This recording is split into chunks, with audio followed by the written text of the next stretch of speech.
Y'all ready? Yep.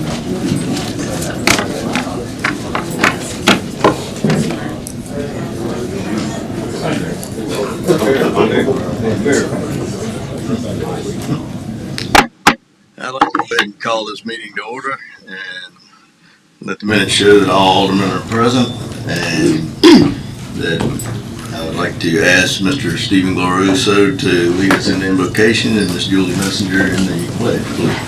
Everybody, please bow your heads. Heavenly Father, we come before you today in humility and faith.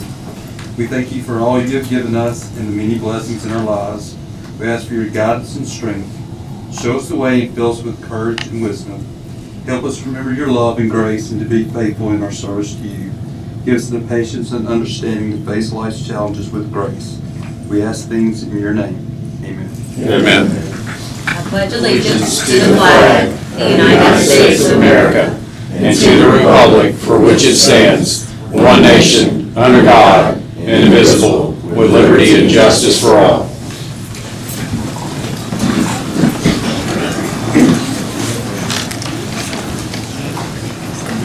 Is there a motion to approve the agenda? So moved, Mayor. I've got a motion by Alderman Blackman and a second by Alderman Wade. All in favor? Aye. All opposed? Okay, ayes have it.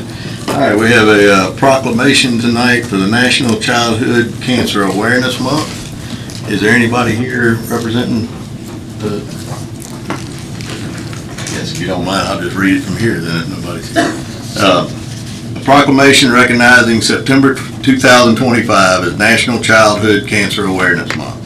Whereas nearly 15,000 children under the age of 19 will be diagnosed with cancer in the United States in 2025, including more than 120 in Mississippi.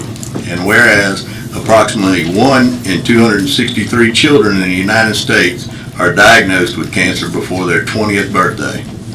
And whereas cancer is the leading cause of death by disease among children in the United States. And whereas nearly 500,000 survivors of childhood cancer are alive in the United States today.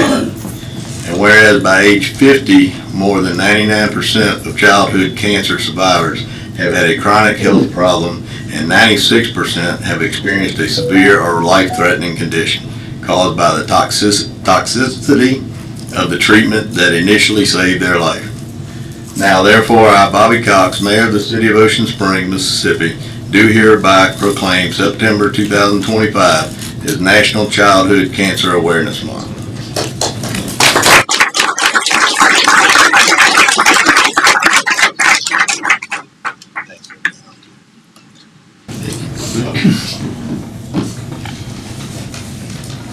Okay, we have a public hearing, fiscal year 2025-2026 budget, adopt a resolution fixing the tax levy for the 25-26 year. Is there a motion to go into public hearing? So moved. A motion by Alderman Hinton, second by Alderman Blackman. All in favor? Aye. Any opposed? Okay.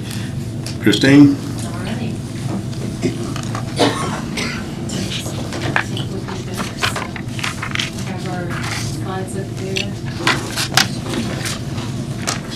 Thank you all for such a good turnout. I'm sure you all here excited to hear about the budget. I try. Okay, I'll try not to make it too, I try and make it a little more exciting for you, so. So good evening, I'm Christine Millard. I'm the city clerk and the finance director, and I'm going to present to you tonight the proposed budget for fiscal year 2026. First, I'd like to say thank you to all those who helped put this together, especially those who took time to dig in, ask questions, and ensure our taxpayer dollars are spent wisely. I've only been in this seat for about 7 weeks now, here I am up here, and I really appreciate the insight and the opportunity to learn about the uniqueness of Ocean Springs. And there's several of you asked me some really good questions, and I really, really appreciate that. So, that being said, I welcome any corrections, issues. Please be candid. I mean, this is the budget for all of us, okay? And before I get into the meat of the budget, the main purpose of this session is to adopt the tax resolution. We'll do the actual adoption of the budget about 10 days from now. We'll have a special call just for that. And the reason you do that up front is because just say the tax resolution is not approved, well, we gotta have time to rework over the budget. So we do it in two parts. So today's gonna be the tax resolution. And I'm sure you've all been excited to hear this. The budget proposes the same tax rate with no increase in the tax rate for fiscal year 2026. So don't have to pay attention to the rest of it. All right, next slide. Of course, any good budget presentation has to have a pie chart. So to orient you to this chart, the pie depicts our total for our general fund, which is the funds we use to manage the day-to-day business for the city. You can see the pie is split into percentages of the whole by commodity, we call it, with the actual dollar amounts on the table on the right. The main takeaway is that the payroll is the majority of our budget, making up about 68% of our whole spending. In comparison, this means we spend only about a third of our budget on non-payroll expenses, which I'm gonna flip it. Instead of saying we spend a lot of money on payroll, I'm gonna flip it and say we don't spend as much money on the day-to-day ops, which is a significantly trimmed use of our taxpayer dollars.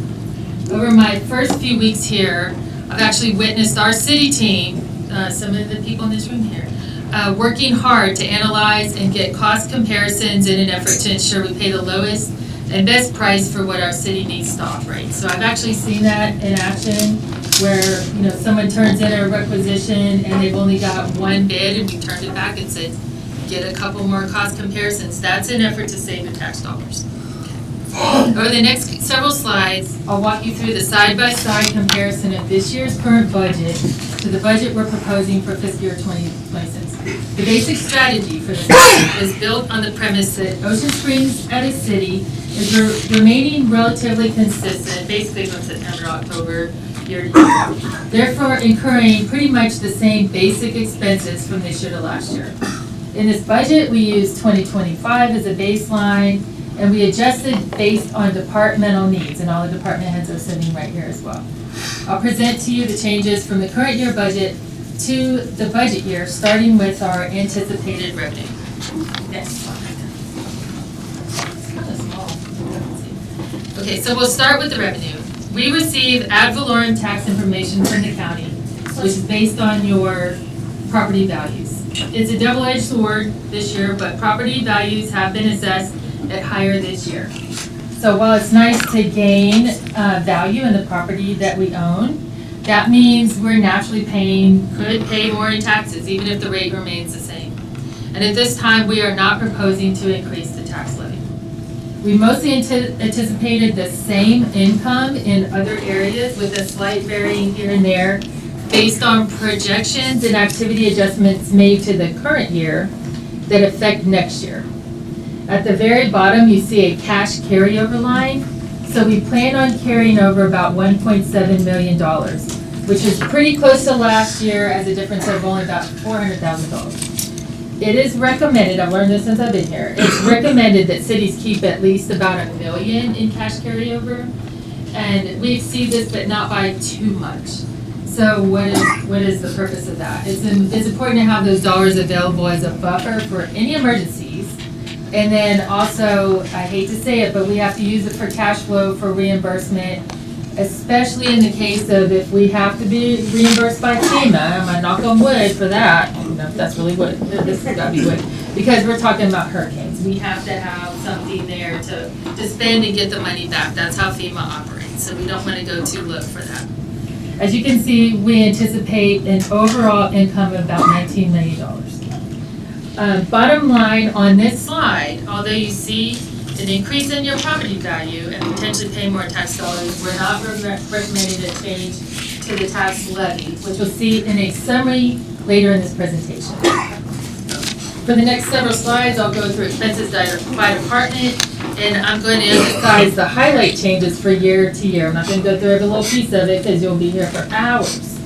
But again, for most of the budget, we're assuming business as usual and carrying forward some of the same line items as they occur again next year. Okay. Next, please.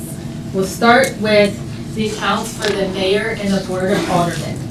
The first thing, let me point out, right up at the top, there's a line for personnel services.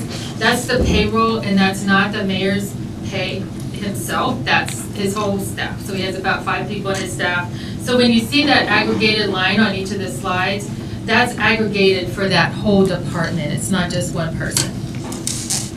So in the mayor's account, we're proposing reducing the contracts and service lines by about $40,000 due to a reduction in spending in a subset called the engineering lines.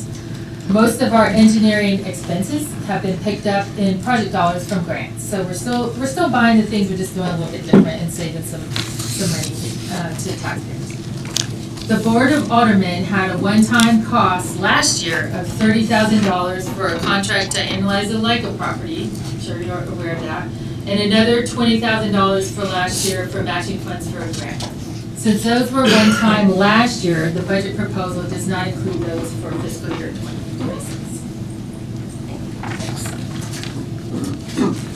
For the clerk, finance, human resources, and risk accounts, HR is proposing an $11,000 reduction in the funding for physical exams based on less hiring activity.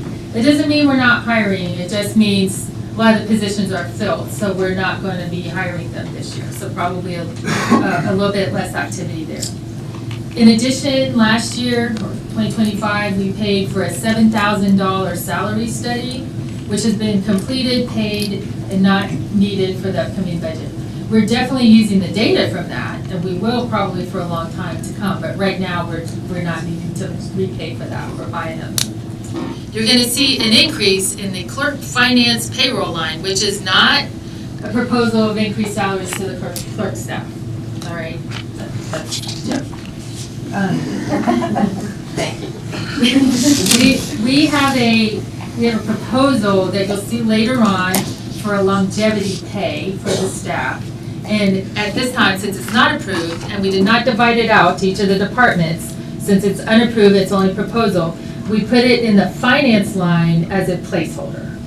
Okay, so you're gonna hear a little bit more about what that longevity pay proposal is here shortly, but I just wanted to pull that to your attention right now because that is not a pay increase just for the clerk staff. Okay. All right, let's go to the next slide, slide 6. This is the planning and building department and facilities. Okay, so here we're proposing a reduction of $19,000 in the contract lines for the planning department. They had a one-time geographical computer contract last year, which is not needed for this year. All right. Building is requesting several increases to include $13,000 for uniforms and professional dues for their newly hired inspectors. That kind of comes along with hiring somebody new. They need, especially inspector team, because they go out on people's property and they need to be identified. And they qualify for professional dues. And they also need to budget for 4 tires for an additional truck. That's like $1,500, I think. And that's expensive, but I own a truck and some of y'all do too, and you know tires are expensive. Postage has gone up an estimate of about $1,000 for the bulk mailing, and that's for flood notices that have to be sent out and then inspection for building is also proposing a reduction of $1,500 in repair parts because much of the repair work is being able to be done in-house by our mechanic shop. You're going to see this efficiency in several places in the areas of our budget as well. Some of the other departments, I think it's great that we're doing that. So. All right, before we go to the next chart, let me point you to the capital outlay line where you see an amount in the 25 budget and a 0 in the proposed 2026 budget. It doesn't mean we're not trying to buy capital projects. We just didn't book an amount at this point in the budget. We have compiled a list of needed equipment by all departments, and we're going to show you that later in this presentation. But we're probably going to need an additional deep dive discussion with the department heads doing some proposals here to figure out where we want to spend our money. What's the most important thing of those lists? So you'll see the same concept with the capital outlay in the rest of the departments as well. Next. Now let's take a look at our first responder accounts. For the police department, the prisoner costs, I believe we rent prisoner space in Jackson County. That has increased to $50 a day, which drives the request for an additional $13,000. The police department is also requesting an additional $3,600 for training aids. The police department is also saving $35,000 on vehicle repairs due to using that in-house mechanic as well. So that is kind of really paying for itself there. And the largest reduction in contracts is due to changing from the Motorola contract. And there's a little bit of history there. Okay, in the fire department, they're requesting an additional $1,300 for fire prevention supplies and $5,000 for goggles, as well as an additional $14,000 for uniform and turnout gear. So we're getting that in the budget proposal as well. The fire department would like to add a training module to first do at a cost of $2,100 as well. At the bottom of this slide, we show you the current accounting for seizures, task force, and fire rebate dollars. So we don't budget for use of these funds because it's up to the discretion of each department on how they want to use it. However, I believe the fire rebate is partially being used towards the fire. All right, next slide. For public works, street shop, and maintenance, there's not much change requested from last year. It's pretty same day-to-day ops there. However, this is the year to update their diagnostic machine, which is a proposed $3,500 increase. Everything else is projected to stay relatively the same in this area. Next. For public works, drainage, and landscaping, this includes a proposed reduction in the landscaping contract budget by $5,000. However, landscaping materials are projected to increase for an offsetting increase of $5,000. So those kind of net out right here in this department. Okay. Next. Moving on to Parks and Recreation and Building rentals. Parks anticipates a cost increase of about $2,000 in supplies and materials. Summer camp field trips are also anticipated to increase by about $2,000. Okay, so this ends the proposal on the departmental needs and expenses for this year. I'll go into a budget update on the payroll on the next slide. We did a little bit more interesting. So here I'm showing you a compilation of all the payroll lines, which are the same lines you saw on each of the departmental slides. The budget column includes a 3% cost of living increase. This is the same as we've traditionally done in the past years. So this year, we're also proposing a longevity pay, which I mentioned before. The purpose of this pay is to value the experience and expertise of our staff. The intention is to time this as a lump sum payment distributed around sometime in the fall, November, maybe into December timeframe. And the calculation is based on $250 per year for each year the employee has worked for the city, and a flat $200 for each employee who's worked less than a year at a total cost of about $250,000, which we baked into the budget. We're hoping this longevity pay will bridge a gap while we're still working with HR on a better way to incentivize our employees to stay working in Ocean Springs. And not to jump over to another city or county. We just want to let them know that they're valued and to give us a chance here in Ocean Springs a little while longer before money entices them away. So, and we are working on a project to try to right-size some of those salaries. So this concludes discussion of the general fund. The next slide will show a higher level view of some of the other funds we manage. Call this one's funds other than general. And the first fund at the top is the enterprise fund, which is like a working capital fund, sort of like a mini business for our water department. So we build projections here based on current year accounts. For FY 2025, we also included a budget expense for some equipment which was eventually not needed or purchased. Therefore, we brought the 2026 budget more in line with expenses and revenue. Of course, as the year goes through, we'll do some more projections here and refine this as we get to the end of the year. Okay. The hotel tax and revenue expenses are expected to stay somewhat static from year to year. These are funds we provide to the Chamber of Commerce as well as some funds for our Christmas decorations, et cetera, for this account. And the food and beverage, that's the 2% tax revenue, is projected to come in at about $1.8 million. We're proposing to spend about $1 million, which can be used towards promoting economic development and public safety in the city. Some of that spending will be probably towards some of the equipment items, and we'll show that proposal towards the end of this slideshow. As we move into the discussion of the tax levy itself, I'll go over the Ocean Springs School District calculation first. One of the things I learned was that we calculate the tax levy for the school district and roll it into the overall tax assessment for the city as a whole. So we use the same tax information from the county to calculate the school district tax categories.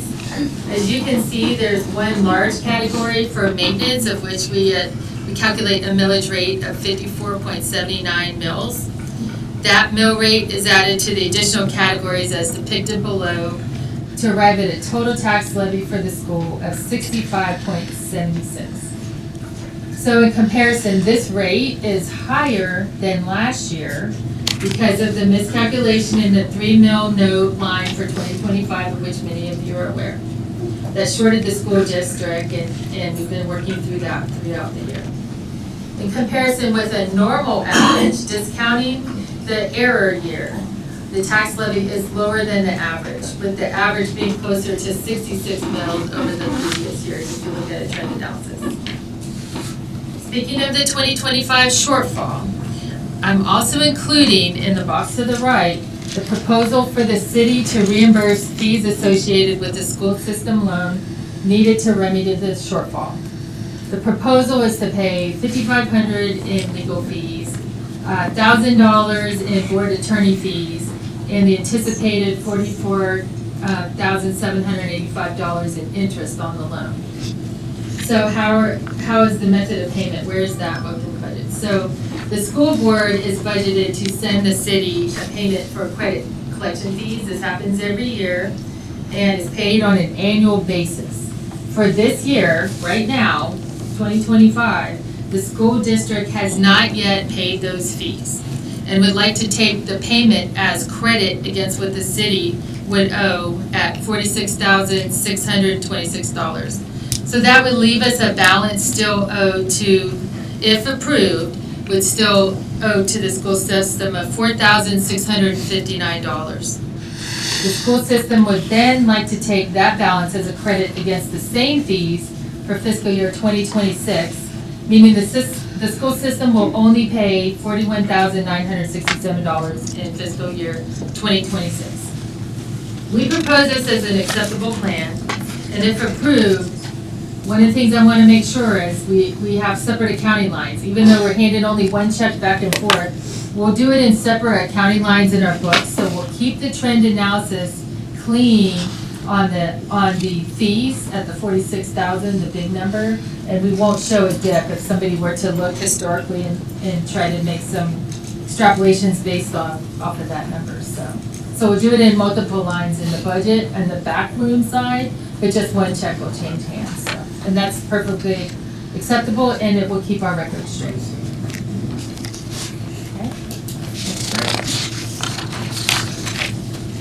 Okay, so now let's take an overall look at the tax levy in totality. This is the actual action for the board tonight. The city tax levy calculates to 28.92. You add in the school tax levy of 65.76. The total tax levy for board approval is 94.68 mils.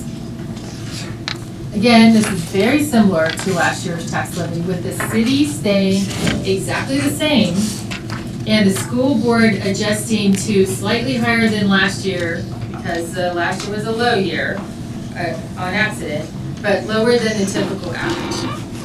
So today's action will be for the board to approve this type. However, before I step off this stage, I'd like to show you the list of equipment needs for the upcoming year. So, please. So part of our budget build, we did ask all the departments what kind of equipment they would want.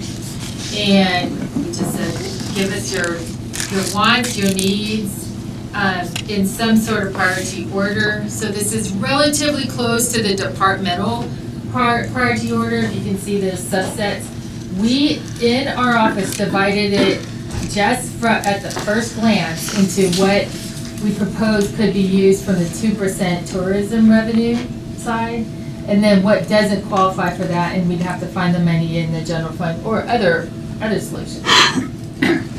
So what we'd like to do, though, is just propose a deeper discussion into these needs at a later time, and even possibly have the department heads come and discuss their needs with the board, and coming out of that meeting, have a prioritization and then a funding solution. Okay.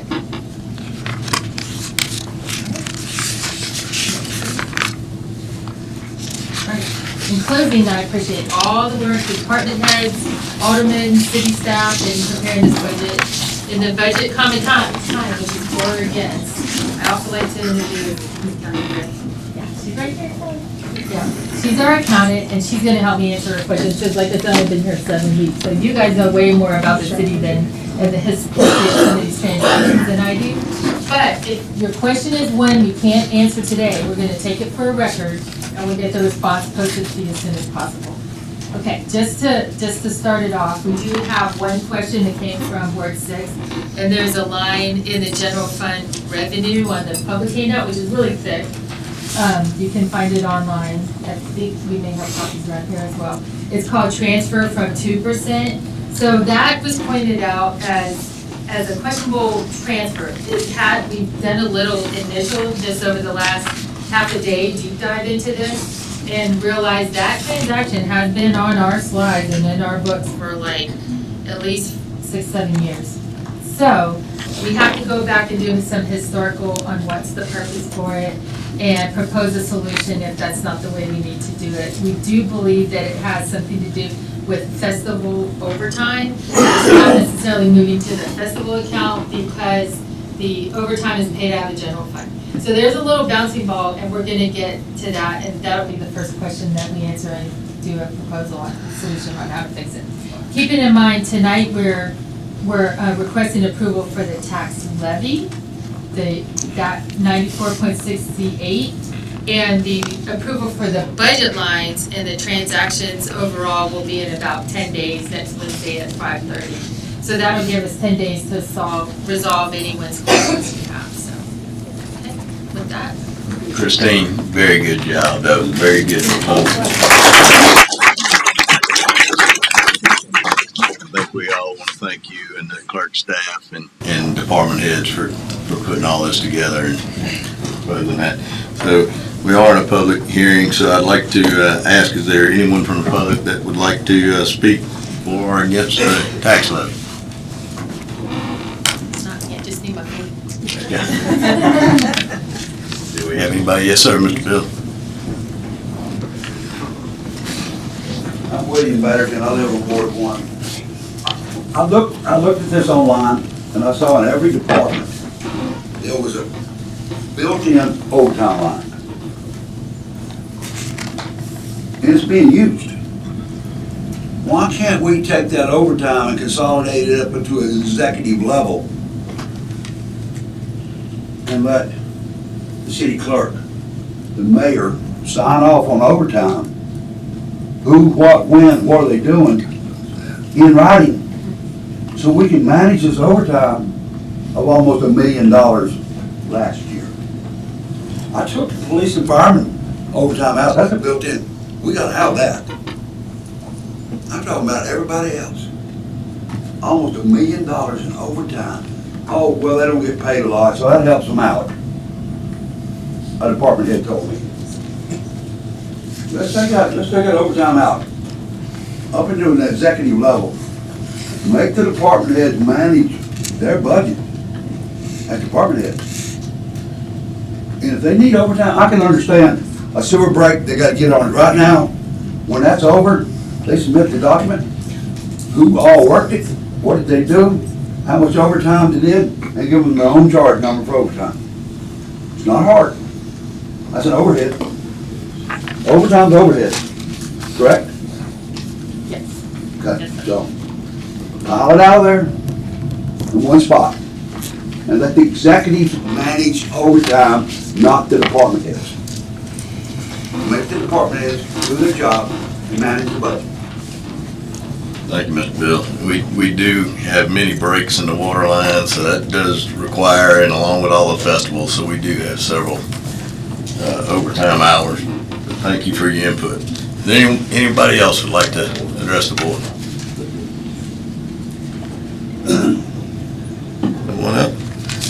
Okay. Make a motion to come out of public hearing. So moved. Got a motion by Alderman Blackman, second by Alderman Hinton. All in favor? Aye. All opposed? Okay, that's it. Mayor, I'd like to make a motion to approve the resolution fixing the tax levy for fiscal year 25-26 at 94.68 mils. Second. Got a motion by Alderman Blackman, second by Alderman Stennis. All in favor, roll call vote. I think we need a little discussion on this. I found some things I wanted to. I missed that. Go ahead. Is that all right? Good? Yes. Okay. I guess I'll do like last meeting, if you want to pass those down. And then make sure the final one goes in the record, I guess. I just noticed a couple of things in the title. There's a citation for a Mississippi code that I couldn't find, 203345. So I'm asking the question, is the correct citation 213345? Because that seemed to be a little more in line. The next is the language on how we collect taxes. I think it needs to be shown that I think it goes through the county or outside of the city. We reference that it's collected by the city. So those are just a couple points I wanted to bring to your attention. Okay. Anybody else? Kelly? So in response to the tax collector of Ocean Springs, the Jackson County is the tax collector for Ocean Springs. So it kind of fits both. Like, they are the tax collector for the city. So by saying the tax collector of the city, we're saying tax collector. Okay, I was just saying it might need to be a little clearer just because it is outside of the city. Should it be the county is the collector?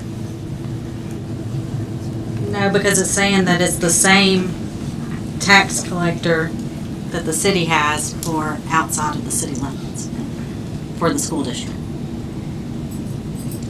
Just maybe if legal could check it, I'm not, that was just a concern. With the citation number. Citation number is fine. It's citation, I don't believe I could find a Mississippi code with 203345.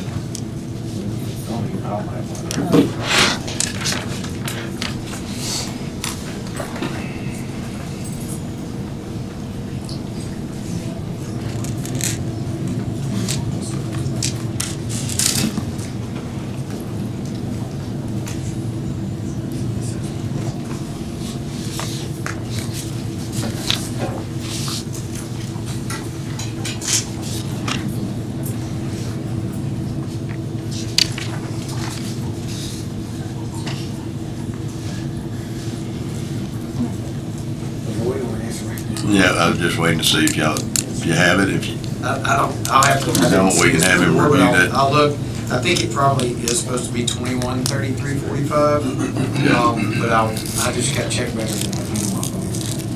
Okay. So that will be corrected. All right, so anybody else have any other discussion? Okay, roll call.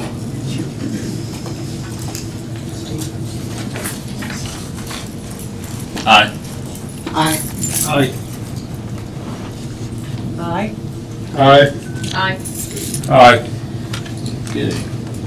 Tax levy passes. There will be a special call for the budget adoption next Wednesday, September 10th at 5:30. For everybody's information.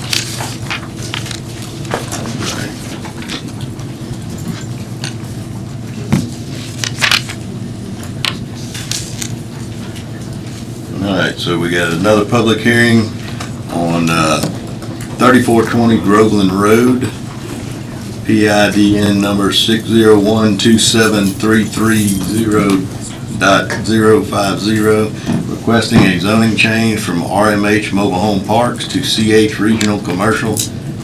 Planning Commission recommends approval. Amanda? Hey, good evening. The Make a subject- motion to go into public hearing. Second. No, I'm sorry. Sorry. Got a motion, got a second. We're in public hearing. Yeah, all in favor? Okay. All right. Subject property is located at 3420 Groveland Road. It's just east of Ocean Springs Road and north of Bienville Road. It's directly across the street from the Ocean Springs Station Apartments, and it directly abuts the Harper Grove Townhomes to the west. The map is located on page 32 of your packet.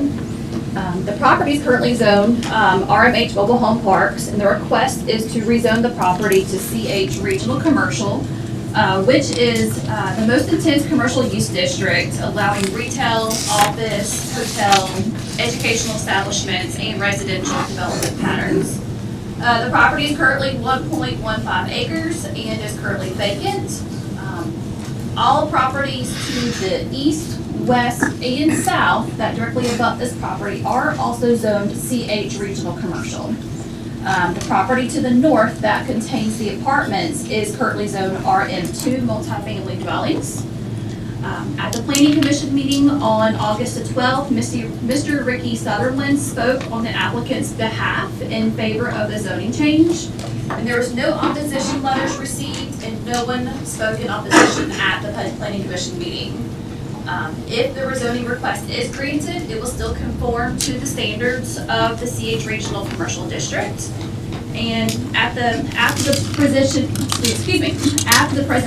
of the planning staff and comments from the general public, the Planning Commission unanimously recommended approval of the rezoning request. I believe there might be somebody here tonight to speak on behalf of the property as well. If there's any questions, let me know. All right. Ask somebody who's here. Yes, sir. Is anyone here to speak I was here for? for the planning commission. Go ahead. Ricky Sutherland, we were just asking for a zoning change. Because all the property all around it is commercial already. And I believe the Chick-fil-A and the Chipotle are currently being constructed. We just have another acre that we'd like to bring another commercial development next door. Anybody have any questions? Rick? Make a motion that we approve. Well, hold on. We're gonna come out. Anybody have any questions? No. All right, well, thank you.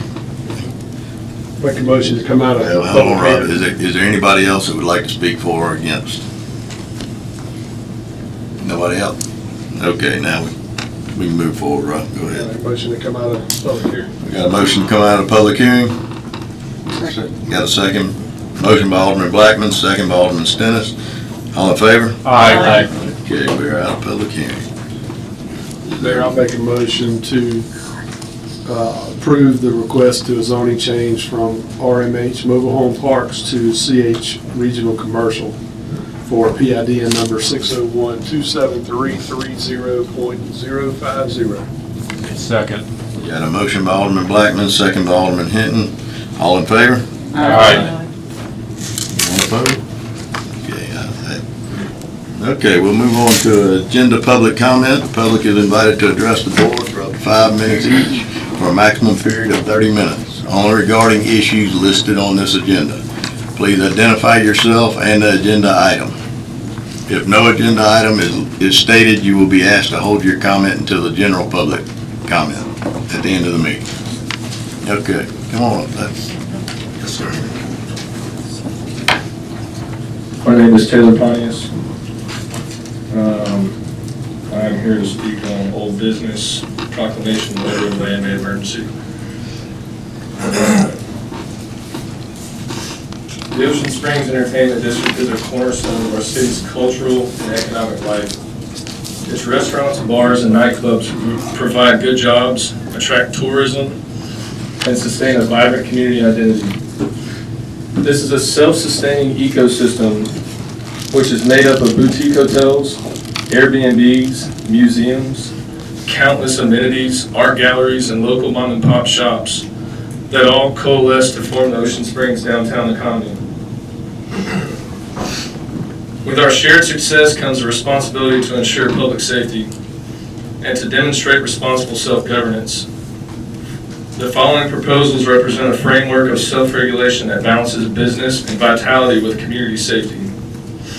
These measures will help improve confidence among residents, patrons, and city leaders while showing that business owners are proactive partners in safeguarding the downtown entertainment district. These are the proposed standards, and these are very vague standards. I know there's a lot of work that has to be done to get these things hammered down, but this is just very vague. Security personnel requirements. We're looking to have set times for establishments to have private security based on their posted occupancy. For example, establishments open past 11 p.m. must staff security guards based on capacity. And general idea, 1 security guard per 35 patrons based on your occupancy. And I'm not saying that's the right number, that's just an idea. ID verification technology. All establishments must use Mississippi ABC approved ID recognition software. This provides consistent, reliable protection against underage access, as well as a log of patrons that have recently frequented these businesses, which has proven to be extremely helpful to law enforcement in the past. I don't know if everybody remembers when the water fountain or whatever got knocked over. We found those guys, local law enforcement found those guys based on our ID scanner plus our camera system. So it was kind of it's very helpful, not just for us. Weapons prevention. And again, this is very vague. I'm not saying 11 p.m. is the time, but after 11 p.m., establishments must use handheld security wands, require visual inspection of purses, backpacks, and undershirts. The goal here is to ensure weapons are not introduced into nightlife venues. Bartender training. All bartenders must complete TIP certification. Train prepares staff to identify intoxication, prevent over-service, and handle high-risk situations. Public-private partnerships with law enforcement. We want to establish a standing structure for collaboration between police and nightlife business owners. This would include regular meetings and briefings between police and downtown business owners, increase visible police presence in the district during peak hours, joint planning for high-traffic nights and special events. It is of paramount importance to have a strong and visible police presence in the downtown entertainment district, which helps ensure the safety of residents, visitors, and business patrons while deterring crime or disorderly conduct. By actively collaborating with business owners and patrons, law enforcement can foster trust and create a shared responsibility for maintaining a safe and welcoming atmosphere. As downtown business owners, we want to work with the Board of Aldermen and with the law enforcement officials and the neighbors to address concerns about loitering in the entertainment district. We believe collaboration is the best way to create solutions that keep our business thriving while ensuring downtown remains safe and welcoming. Together, we hope to work towards an anti-loitering ordinance that balances community needs with the vitality of our district. In conclusion, we know this is not the final rendition, and we understand there will be a deeper dive into these matters, and our hope is to now use this line of communication in order to come over and fine-tune the details. These proposals are not burdens, rather they are safeguards. By adopting this framework, we can demonstrate that Ocean Springs nightlife is safe, responsible, and committed to being a strong community partner. This partnership not only protects the community, but it also aids in the preservation of our beautiful town, public trust, and it ensures that we are still thriving many years from now. Thank you.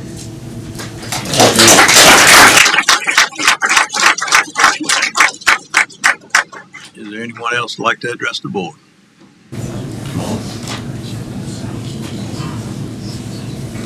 Bill Batterton, Ward 1. I got 4 things I'd like to talk about. Real quick, like. Man-made emergency, yes, you made a statement. You held owners responsible for things that they cannot control. They cannot control the streets. They can't control the parking lots. Gentleman just spoke. That's probably going on today. They can control what's going on within their establishment. They can't control the parking lot. They can't control the minors going out there getting a cold drink out of their car walking down the street. They can't control the people going to get a gun out of their car. Don't punish this owner. Legal service contract. We were led to believe that we're going to have an intern mayor until one is found. Not saying Mr. Harrison, an outstanding mayor. He agreed to take the job on with the understanding that we're going to national search and find a lawyer for our town. I think you did a token effort by putting it out there on the Mississippi website and nobody bid. Code enforcement. Code enforcement man you got, spot on. He needs help. He needs help. He can't get along. Too big. One thing caught my eye this week. 4 businesses on Highway 90, December of last year, non-renewal business license, hand-delivered notice, still not compliant in August. Why can't you shut them down? That's money into the budget for them not getting a business license. I don't get it. Shut them down. Oh, you're out of business till you get it squared away. You make them stop work on a fence or roof, you get a permit. What's the difference? Bobby? Ward 4 came out with a good plan to resolutions or whatever to put numbers on them and put an author on them where as it's getting edited back and forth that another alderman could see, okay, Ward 2 recommended this and put it out there. Ward 1 could call Ward 2 and talk about it instead of calling everybody who threw it out there. We got bigger fish to fry than worry about whose name is on a resolution and how it's numbered. Fix it. Move on. Anybody else? Yeah.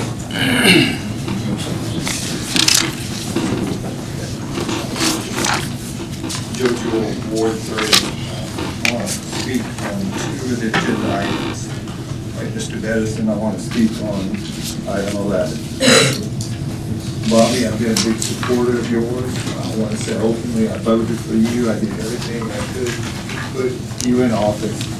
And I think you and this Board of Aldermen have done a wonderful job representing citizens and what they overwhelmingly voted y'all in office for. I want to congratulate y'all, and I want y'all to keep up the good work that y'all are doing. I realize that there are some discussions internally about the way we go about doing that, but the outcome has been magnificent for our city. So with that being said, respectfully, Bobby, I'm asking the Board of Aldermen to override the veto and pass a numbering system for our resolutions. Now, I don't want to go get in the weeds with this. I want to stay up here at the high level. I think that the city needs this. It's a good thing for the citizens and transparency to be able to quickly access that information. How we go about it, whose name on it, and those things, I'm not really going to comment on. I just think the overall intent is what needs to happen. And I appreciate Ms. Pfeiffer's effort to do that.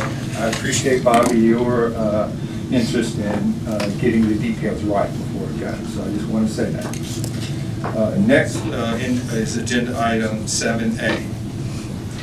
As y'all know, I've been a very outspoken person on this item. The previous board in January and in May of this year established a process, a procedure in which an attorney was going to be hired. That the first look was for an attorney. And then the city decided that what happens if that attorney can't attend a trial? What happens if that attorney can't attend a Board of Aldermen meeting, can't meet those requirements? And so the city sent out a second RFP that asked for firms to apply, so they could consider those. My understanding is that they got responses to both of those RFPs, but the city did not act on them. The new board, the new administration did not act on them. We hired Mr. Harris, and no disrespect to Mr. Harris, and I want to keep this professional, not personal, on an interim basis. And, I respect the job that he's done. I think he's done a good job, but that's not the intent of the previous Board of Aldermen, and it's not the intent now. I know that many of y'all, several of y'all are friends with Mr. Harris. Several of y'all have spoken up to his character, and I appreciate that. But we've had several hiccups, and I want to make sure I say this on public record. It's no secret that Mr. Harris's father is the judge that's overseeing the security scandal that's happened in this city, and it's still ongoing. You can't say we have unbiased representation at this point. As Board of Aldermen meeting, there was a mishap in an executive session where false information was recorded and adopted and put into public record that the Board of Aldermen had to correct. That's a serious mistake by an attorney. Like I said, it's no disrespect, but I think that we need to stay with the process that the previous board and this board has honored and select, if we have to, go out with another RFP and select a permanent attorney from there. And if Mr. Harris wants to apply for that and he's ultimately a successful attorney, then so be it. But at least it's gone through a public process, and the public has been able to participate in that and understand where we're going. And transparency reigns, whereas we're not. The final comment, I have a minute left, is the gentleman that stood up here and gave those proposals for the bids. And I think that's a wonderful idea. I think I should consider that seriously. I'm glad to hear that our businesses are proposing a solution because, I'm an armchair quarterback. I can think of ideas that would try and address those issues, but I don't know if it would help them. It really has to come from them. And I'm glad to hear that they have a representative here tonight. He spoke very well and very thoroughly. The only thing I would suggest to y'all is if y'all decide to make rules, to consider that we didn't talk about a time span. Someone could opt into this thing and opt out. What would be that time frame? What if someone chose not to opt in? Or did not? So those are things that y'all need to consider. I hope y'all consider the gentleman's request. I think that was fair one, just to sort of give you the details. Thank you.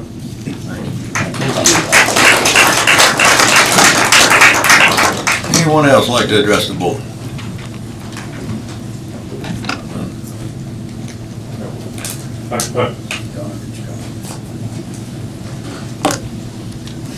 John Hitchcock, Ward 6, 8200 Groveland Road. I just wanted to make a quick request, encourage one of y'all to separate out. Right now, it's just the acknowledgement of your veto. I think we, the citizens, would like to understand, when a vote of majority of aldermen like that pass a resolution, we'd like to understand what the logic is and why the veto is used, and that's a pretty big power and seems kind of disruptive to the process. So just like to hear some feedback on that. That's all. Thank you. Mike.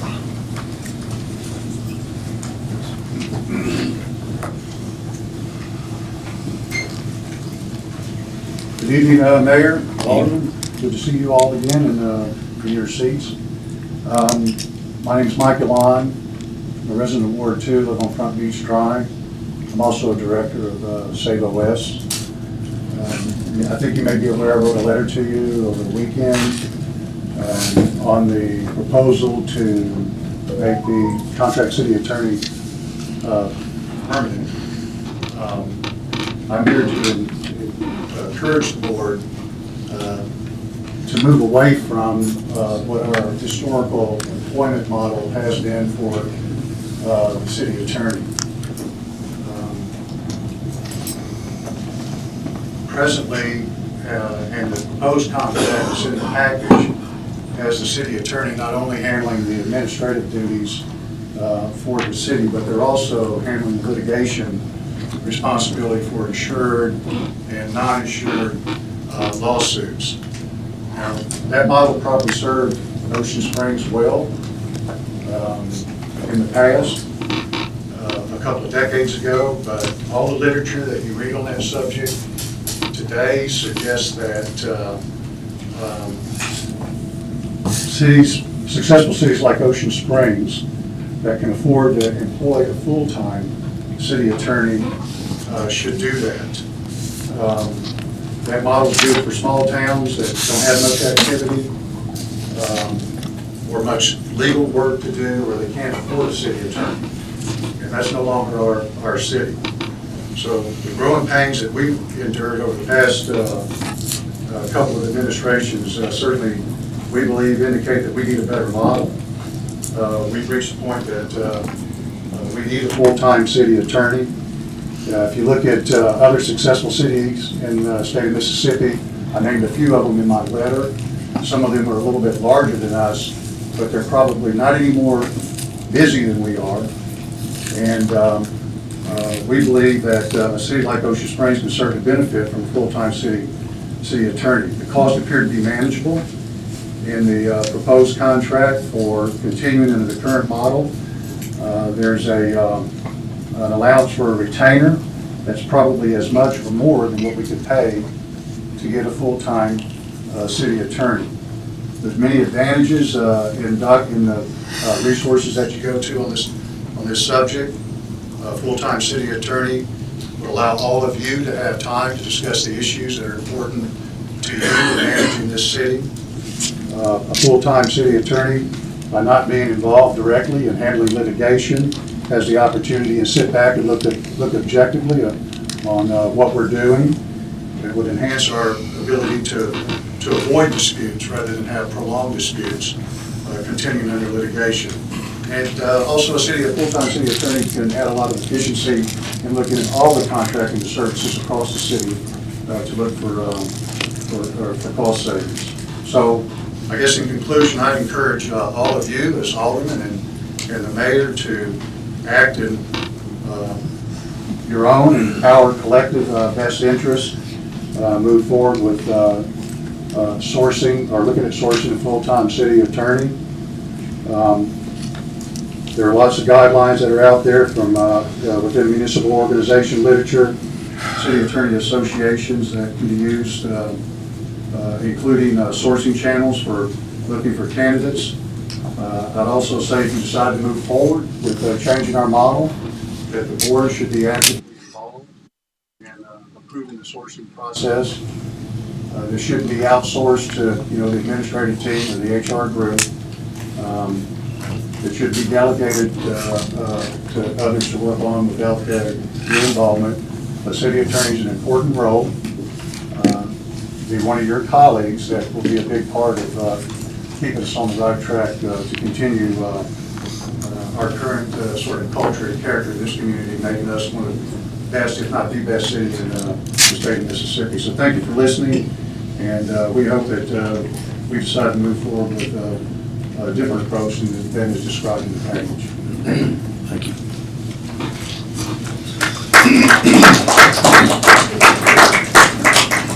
Anyone else?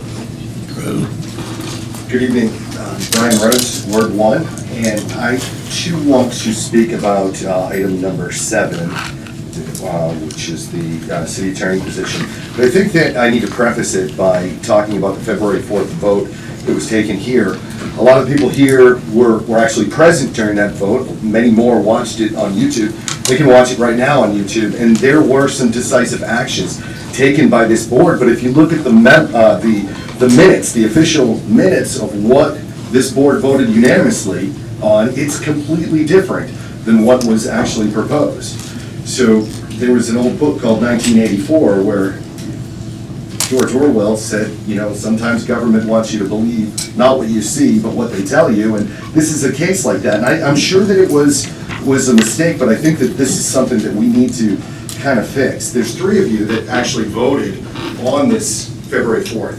And what was voted on that day is first, it said that future city lawsuits would be handled by specialized outside counsel, not the city attorney, whether it be an in-house city attorney or a contracted city attorney. And this is to avoid conflicts of interest. Alderman Wade, you seconded the motion. It was Ricky Ottoman who made the motion, and Mr. Wade, Mr. Cox, and Mr. Blackman were all part of that last board that voted on it. Nobody seemed to notice when the official minutes came out that they did not reflect that important safety thing. Second, the motion said that the city would be issuing RFQs to search for a full-time in-house attorney, and only if that search had failed that they would push through with RFPs for a law firm to contract out. But the process was never filed. There were never any RFQs looking for in-house counsel. And the only RFPs that were done, as someone pointed out earlier, was done, but it seemed kind of haphazardly. It wasn't really advertised big time. And the RFPs, from what I understand, that resulted, the actual applications from law firms, were never discussed by this board, never brought to debate of any kind whatsoever before somebody has been placed on the agenda to actually fill the spot. And if I understand correctly, those RFPs were just put in your hands today. So without any RFPs, any RFQs, the interim, David Harris, was appointed by the last city as interim city attorney without any applications, and we did a public records request to show that there was never a conflict of interest check. And that seemed a little shocking to me, considering the Securex scandal that happened over the last few years, where there was a serious conflict of interest. So I would think that conflict of interest would have been high on that list, but it wasn't. There were no ethics reviews according to the public records request, just a man that showed up and became the interim city attorney, and that hasn't been without problems. This board voted unanimously to strike the minutes for something that Mr. Harris said that you all voted on, that all of you said, no, we didn't vote on that. So we've had some hiccups along the way, and just a few weeks later, here we are at a night that you are preparing to vote on whether to make him the permanent city attorney. So I think the city needs to go back to what they promised the citizens back on February 4th, which was to actually put out RFQs and RFPs and interview and really advertise for somebody rather than just handing it to somebody. Because a lot of people are questioning that. Why? Why bypass all of this? I'm sure Mr. Harris is a great guy. I don't know him personally. We've met a couple of times. He might be a great guy. But people are asking the question, why hand it to someone and just push aside all the things that you had promised the city that you were going to do? So I hope you keep that in mind tonight when you vote, and go forward from here and actually look at resumes, look at ethics reports, look at conflicts of interest, and decide who should represent the city legally. It's a big job, and it's an important job, and I hope that you take it that way. Thank you. Thank you. Anyone else like to address the board? Yes, sir. Good evening, everybody. Mr. Mayor, distinguished members of the board. My name is L.B. Wilson III. I live in Ward 1. I'm here to speak on our old business regarding the emergency ordinance. I'm here to speak in support of our bar and restaurant business community as a bar owner and as a good timing, fun-loving citizen. I'm a former bar owner. I'm a current good timing, fun-loving citizen. The ordinance issued over the weekend represents to many members and many members of this assembly a passing of the responsibility of public safety onto bar owners and to our private citizens. I understand, and the business owners in this city understand, the urgency that you guys were faced with going into Labor Day weekend. I understand, these business owners understand, the Ocean Springs residents all understand that a shooting in our town is scary and dangerous. I understand, the same way that we all do, that alcohol can encourage poor decision making. There's a desire to nip that emergency in the bud, facing high traffic, facing more tourists, facing a lot more business over Labor Day. That weekend has passed, and your voters and these businesses have shouldered that responsibility to give you time to form and execute a satisfactory public safety plan. With thanks to Mr. Pontius, this community and its business owners have even offered suggestions for assistance in that at their own cost, right, to go into their own pocket to help with this. But the expectation is that they be allowed to continue their business. That business creates the very spine of our city's image, its energy, its joy, and its very specific and beautiful character. Continuing to pass that obligation off to the people of this town and its revenue-generating businesses would represent a failure. Public safety is your job, and I, for one, expect you to do it. Not to pass the consequences of not doing it to business owners. These guys have demonstrated their willingness to collaborate with you. It's good citizenship that should not be answered with punishment. Thank you to our law enforcement professionals, our business community, our citizens, and this board for your time. Thank you. Thank you.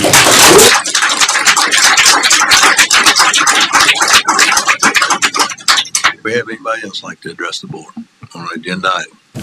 Yes, ma'am. Let's do it.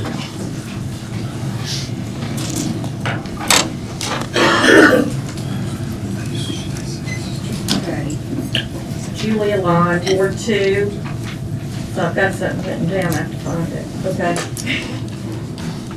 So I had written up something and I don't know how to adjust it, but I will say that what Mr. Taylor had to say, I really appreciated, and he was actually probably more than what I'm gonna say. So I'm just gonna read it and you take what you want out of it, other things, maybe just, okay.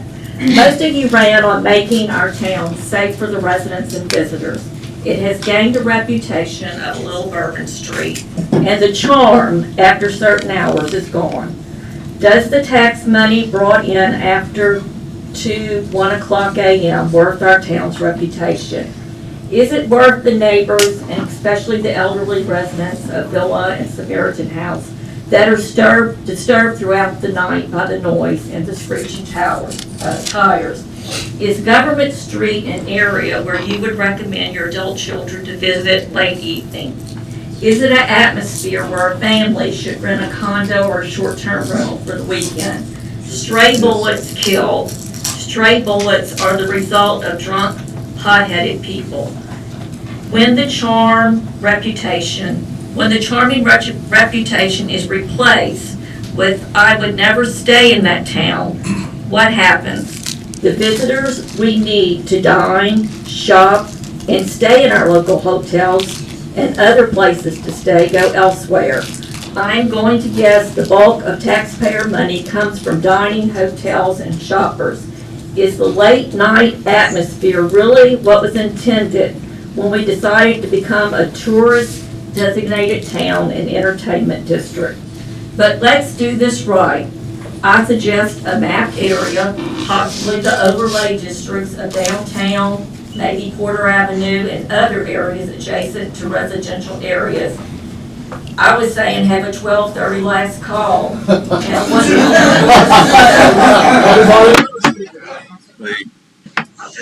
Anyway, Mississippi law is 12 midnight. For liquor sales. Please, let the speaker speak. To be fair, you could grandfather in the couple of bars already established, but require 2 off-duty police and 12 midnight, after 12 midnight at their expense, which Mr. Taylor mentioned.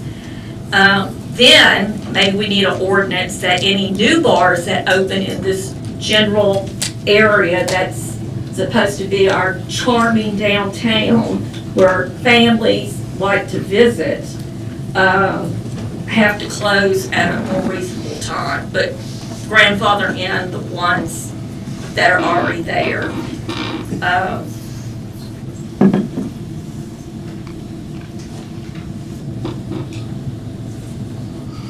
So, you know, you guys ran on getting rid of the nonsense that's ruining our town's image. It is time to stand up, take a hard stand, and protect our image. And more importantly, the safety of the residents. Like I said, stray bullets are not good. The villa and the visitors staying in town need to be protected from stray bullets. I actually had met a person that stayed in a condo on Government Street back in January. I didn't know her. She said she loves Ocean Springs. She comes all the time. She loves it. Her family stayed in this condo. She said there was a brawl right out in the front of where they were staying.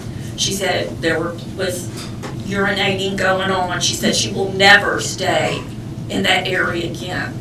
So we need to protect our charm. We need to protect the hotels. We need to protect where the real money comes from. Thank you.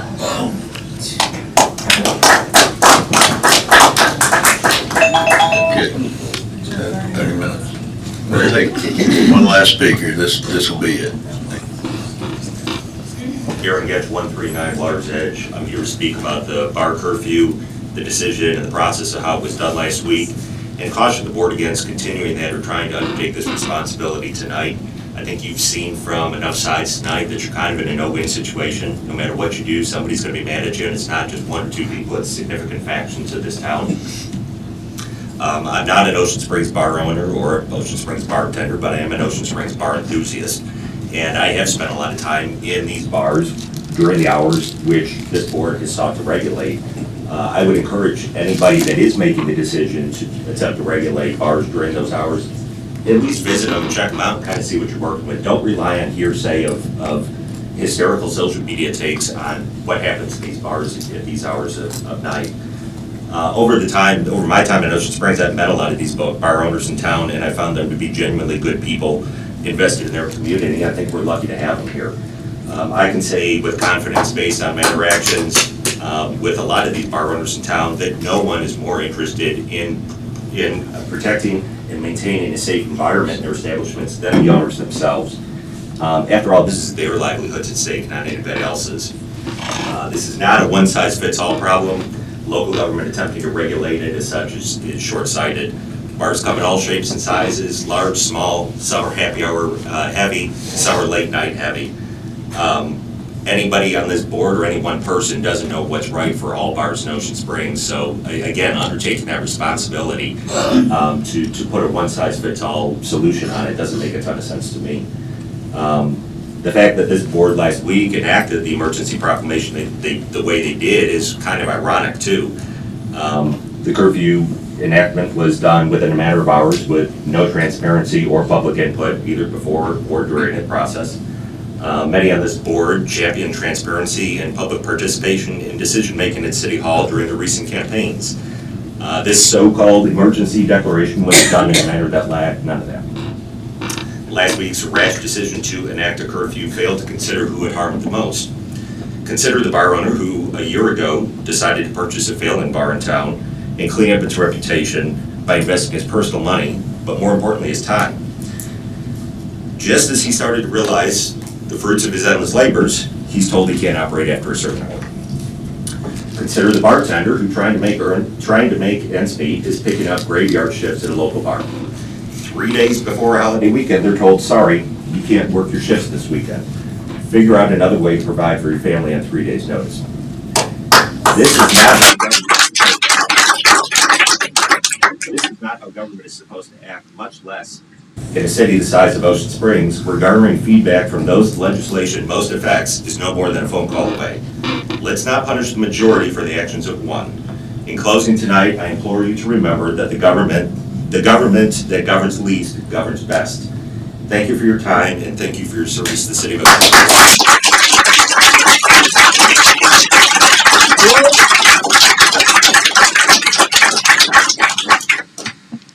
Well, I'll go ahead and address that. There was transparency. There was 3 days of discussions, and we talked to several bar owners, several business owners, property owners, and one thing we could all agree on is we couldn't wait for strike three and another person to take a shot. So we all agreed that behavior was not accepted in the city of Ocean Springs and will not be accepted in the city of Ocean Springs. I apologize for any businesses that were affected. I'm a business owner. I would never want to affect a business in this town. And I do not like to put restrictions on any business. But no action was not acceptable. And I'm sorry if it affected any one of you folks in this audience. But if another shooting occurred and I didn't try something or this board didn't try something, what would I be saying now if it happened? You know, I can take everybody's criticism. I understand your concern. But the city of Ocean Springs is not wanting to get shot up, and we're not going to sit back and wait on it to happen. So, listen, I go to these establishments. I appreciate your establishments. I appreciate your investment in this city.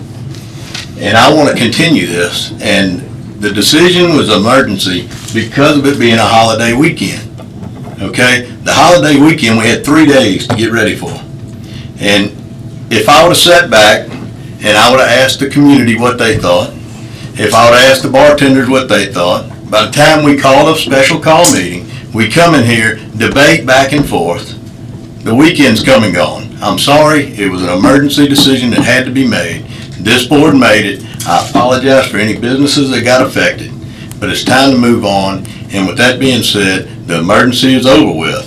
Now comes the hard work to moving forward, working together, and coming up with a plan that does not affect businesses, okay?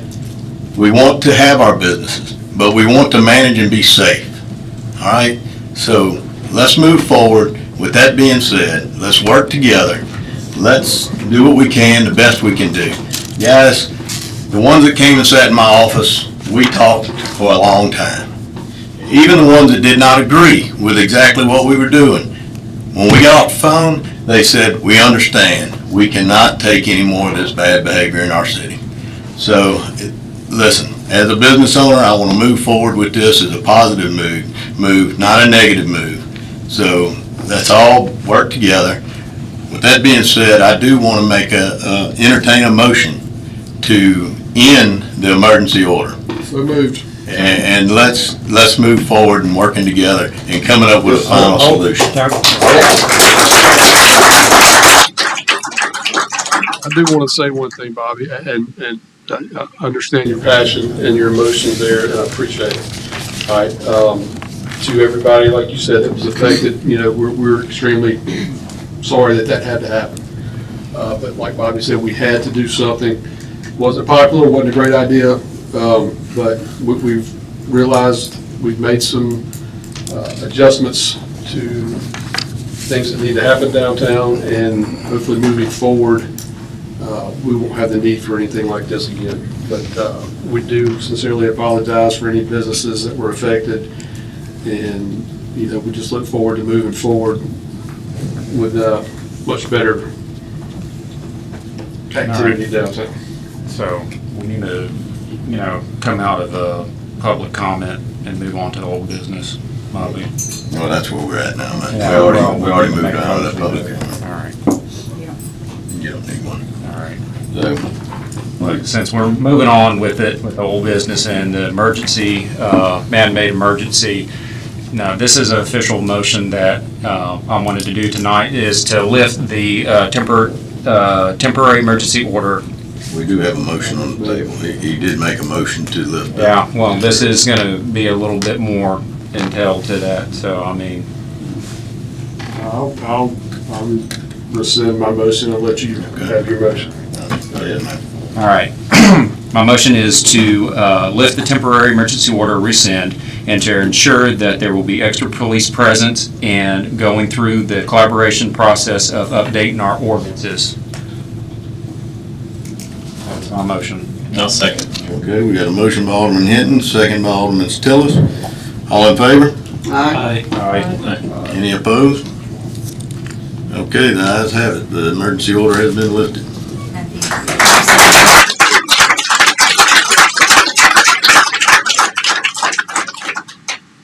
Okay, so next thing on the old business is the parliamentary procedure workshop and training options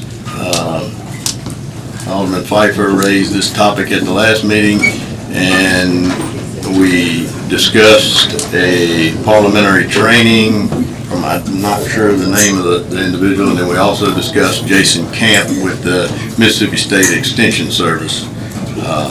I think the majority was in favor of looking at the Mississippi State Extension Service, but we can open this up for discussion if anybody has any discussion. We'll give it just a minute, Bobby, let it clear out.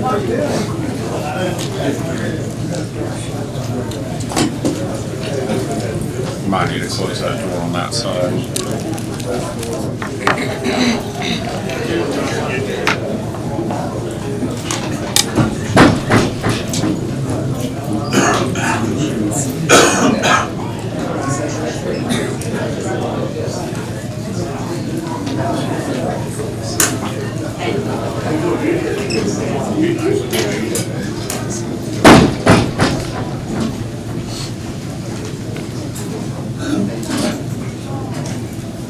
All right, anybody got any discussion on that?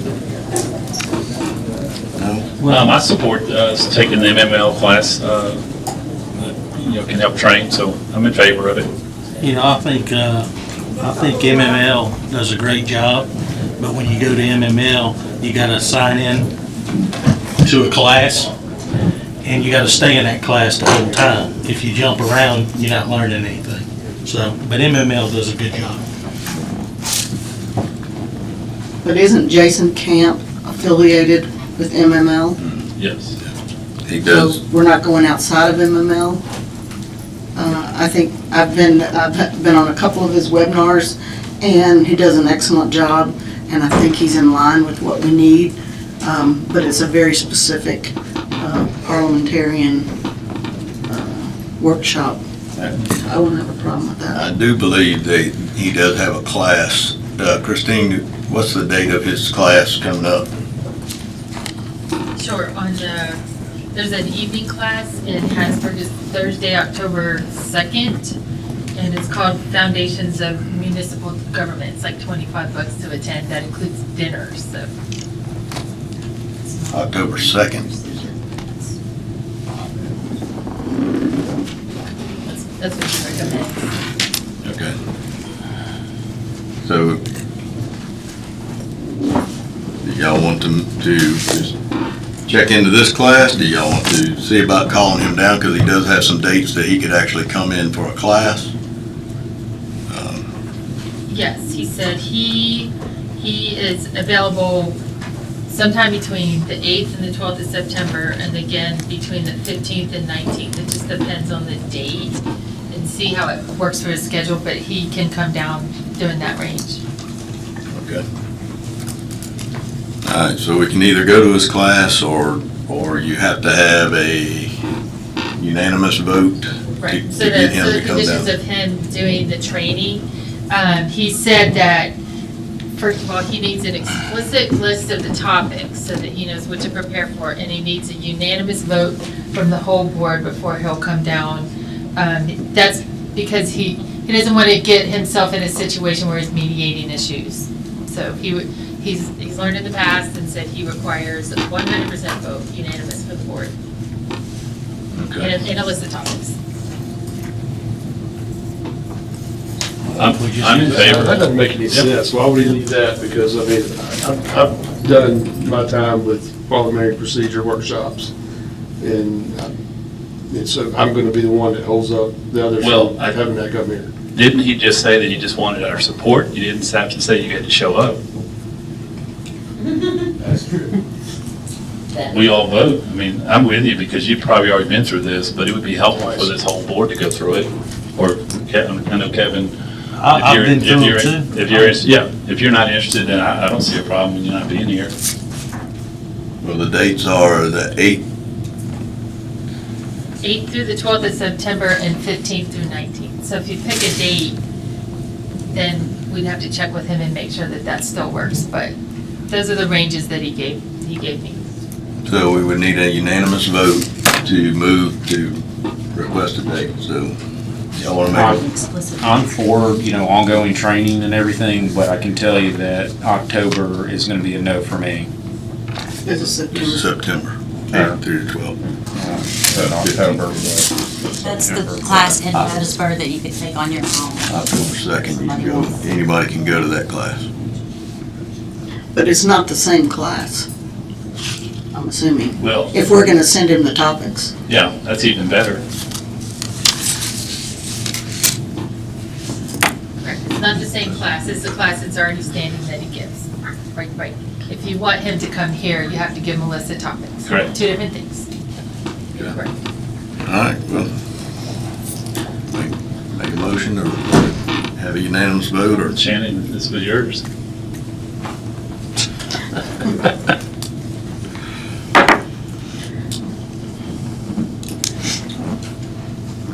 All right, we will move on to the next order of business. New business, we got a legal services contract, Mr. David Harris. Currently serves as our interim city attorney.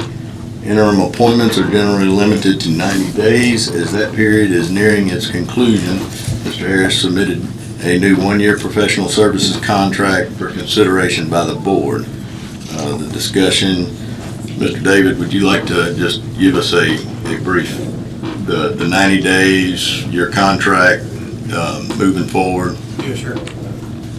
So as all of you know, I became the interim city attorney on June the 17th of 2025 in anticipation for the former city attorney leaving. Interim appointments by Mississippi statute, the specific statute is 21-15-41, can last no longer than 90 days. At the end of that 90 day, that position terminates as a matter of law. So in order to have a city attorney past 17th of September, you need to contract with one annually, which is 21-15-25 is the statute that sets that. So that was the purpose of the professional service agreement. The terms of that agreement are no different than the terms of the interim agreement, except that it is a one-year contract. Well, it runs from September the 1st, yesterday, until September the 30th of 26, because and talking with the clerk's office, that coincides with the way the fiscal year falls. So it was just odd the way that the interim contract, the interim term and this term falls. I guess while I have the microphone, I would like to address something. I've never met Mr. Alon. I've never met Mr. Jewell, although he's made comments about me on social media. I did like to hear the nice things that he had to say about me tonight. But I agree that the city attorney should not be the one handling insured matters. If you look at the contract, the additional hourly rate is for non-insured matters and for other appeals of board decisions that require litigation. I'm not set up like city attorneys have been in the past who are approved counsel for the liability insurance company. I don't represent insurance companies, or at least I haven't for the past 20 years. I did when I was a younger lawyer, first starting out. I believe that there is a need for separation between the interest of my client, which would be the city, and the interest of an insurance company. So I do agree with that, and that's not what my contract says. I just wanted to clear that up. Additionally, the professional service agreement that's before you does have a 30-day termination provision. So I can terminate that contract on 30-day notice, as well as the board can terminate that contract on 30-day notice, although the term of the contract is for 1 year.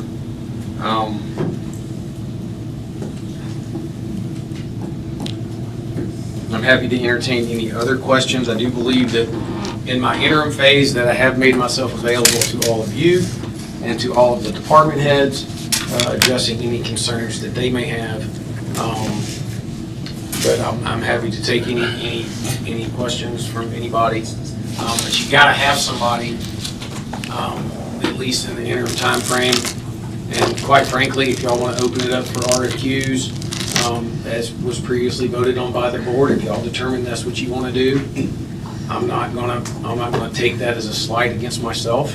I came in here to try to help the city of Ocean Springs in a time of need, and I will continue to do so until the board decides that you want to move in a different direction.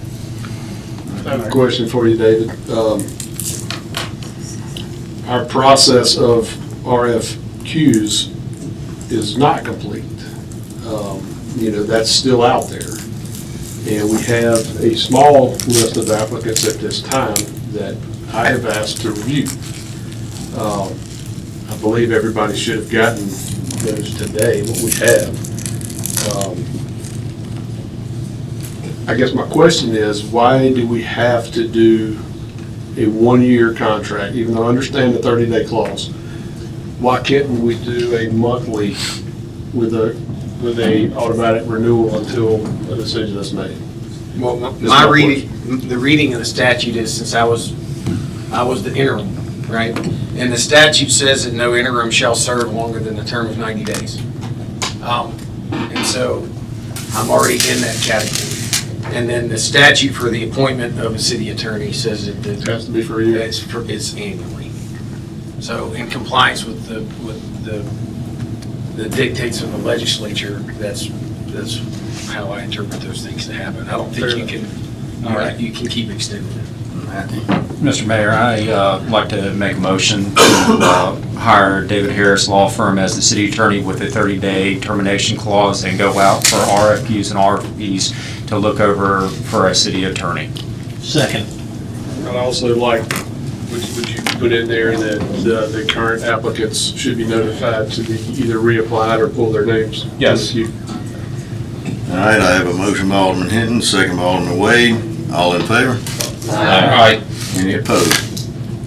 All right, ayes have it. Thank you for the work you put in, David. I appreciate it. Thank you, David. Okay, we're moving on to consent agenda. Does anyone have anything to pull from the consent agenda? Pull item J. J. We need to pull item 8R. R. R is in Roberts.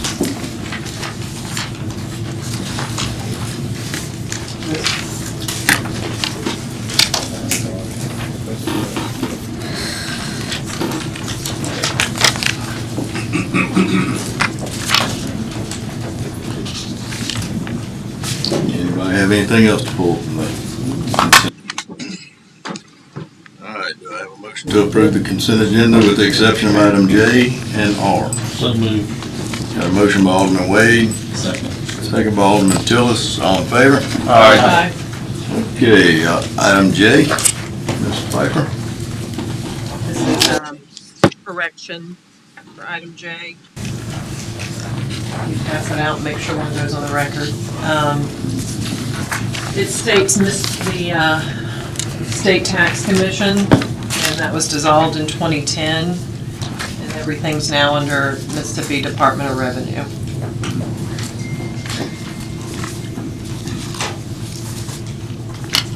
Okay. So you want to accept it with that change? Sure, I'll make a motion to accept item J with the change of agency name to be Mississippi Department of Revenue. All right, we have a motion by Alderman Pfeiffer. Second. Second by Alderman Blackman. All in favor? Aye. Ayes have it. Okay, item R, Rob. Let me get to it here. Item R, Chief Dye asked me to pull this because the school board attorney needs to review. Step down to the restroom. You know about that, Matt? Yes, sir. It needs to be reviewed by the school board attorney before we put this forward. Yes, sir. That's why I just need to pull and table that. Okay, all right. Motion to table it for next. Yeah. I don't think we need a motion, let's just table. All right, we got department reports, docket of claim. Anyone have anything to pull from the docket of claim?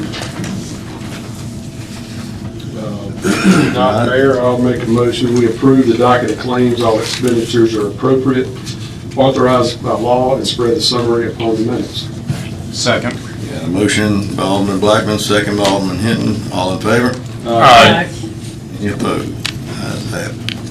All right, we need to accept the monthly budget report. Does anyone have any questions on the monthly budget report? No questions. Is there a motion to accept the monthly budget report? I make a motion, we accept the monthly budget report. Second. Motion by Alderman Blackman, second by Alderman Wade. All in favor? Aye. Opposed? All right, we're on general public comment. Public is invited to address the board for up to 5 minutes each for a maximum period of 30 minutes. Please identify yourself before speaking. My name's Robert McDonald. I'm the Jude Joint 911 Government Street, and I have a full speech here. But instead of doing that, taking up more of your time, saying a lot of the same stuff that you've heard, and a lot of stuff that you haven't heard, I think after tonight, it's been a long night. I would like to sit down with you guys after this and the chief of police. Just us. That's okay. Be glad to. Thank you. Anyone else, Mr. Joe? Joe Jewell, Ward 3. I want to make a couple of general comments. First, I want to congratulate y'all for a job well done tonight. It wasn't an easy process, but y'all worked through it. And while I don't always agree with everything that y'all come up with, I certainly support all of y'all and support the decision y'all made. The second comment I want to make is about parliamentary procedure. Tonight was a perfect example of why probably all of us should attend those processes. I served on boards and commissions over 40 years. I have a lot of experience in that. And a perfect example is tonight, when Mr. Blackman made his motion. And then Mr. Hinton, what should have happened was Mr. Hinton say, I want to make a substitute motion to Mr. Blackman's motion, and then say what he said after it was seconded. But Mr. Blackman quite wisely said he withdrew his motion, which negated that. But I've never seen this board in any of its permutations, all the way back to Serene Ainsworth. I can never recall ever anyone say, I want to make a substitute motion.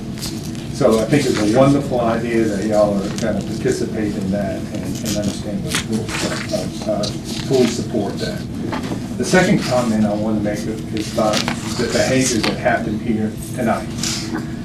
Now, Mayor Cox, as the mayor of this city, you oversee this board and the conduct of participants and the citizens that happen here. You act as sergeant at arms, particularly when people get unruly. I've seen mayors ask people to leave. I've seen mayors to repeatedly ask people to leave. I've seen the police chief escort people out here that did not comply with decorum in the public. What I found here tonight was just reprehensible that one group heckled Ms. Alon the entire time that she was up here. She was at, you tried to stop them, the police chief asked them to stop, but they continued on. I understand they have a different perspective than her, but I didn't heckle any of them, and they clearly said things that I didn't agree with. I respected them enough to hear out their opinion. And they said some good things. They said some positive things. They said things that I absolutely agree with. Of course, they said some things I disagree with, but at no point should anyone, including me, be allowed to openly heckle, disrupt a person standing behind this podium as a citizen making a comment. You really need to address that immediately. And if they repeat it, you say, if you continue on, you're going to be asked to leave. I mean, we really have to have that sense of decorum in a public setting. Everyone should have the right to say what they say, as offensive as it is. This is a public government where we have to allow for public comment. Everybody has the right to say what they feel is important for you to know to make decisions, no matter how inaccurate or offensive it is. You just have to keep that sense of decorum. I just can't say enough how disrespectful it was to see Ms. Alon, who's an impassioned person here, as a long-term member of this community, that really wanted to reach out and try to find a compromise, to be heckled the entire time. Thank you.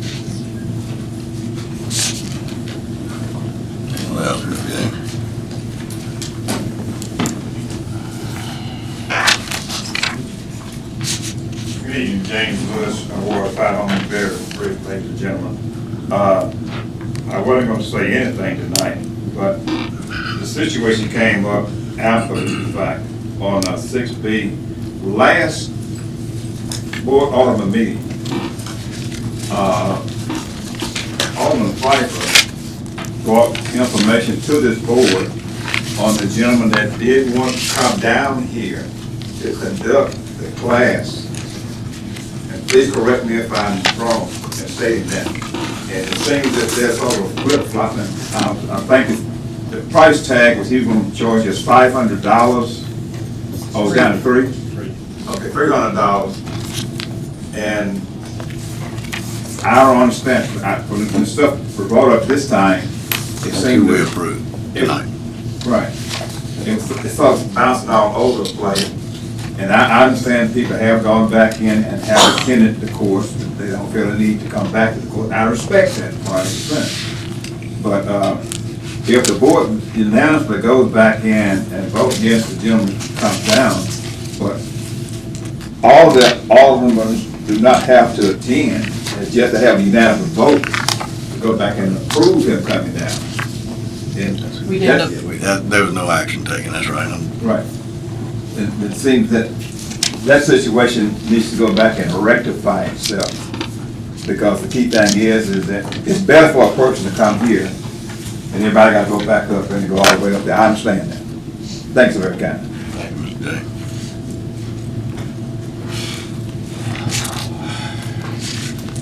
Okay, anybody else want to address the board?